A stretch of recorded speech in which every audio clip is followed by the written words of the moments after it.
Usai disidak 3 hari lalu oleh Polda Sulawesi Selatan, harga bawang merah kembali naik.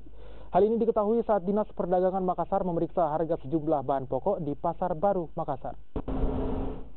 Di Pasar Baru, Dinas Perdagangan menemukan harga bawang merah naik Rp10.000 dari harga sebelumnya yang dijual dengan harga Rp25.000 per kilogram.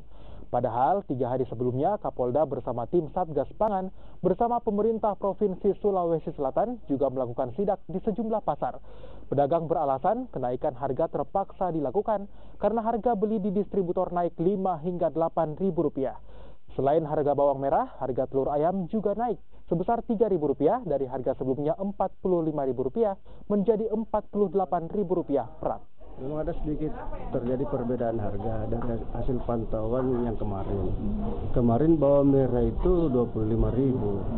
Ini ada salah satu pedagang yang menjual Rp35 dengan alasan dia mengambil itu di atas Rp28.000. Jadi oleh pedagang kita memberikan semacam himbauan agar tidak menaikkan harga terlalu tinggi. Kalaupun itu ada permintaan yang cukup tinggi, ya kan suplai tetap masih lancar ini. Ya, jadi mungkin ini bukan alasan untuk menaikkan harga. Meskipun menjelang hari besar ini, hari besar keagamaan, ya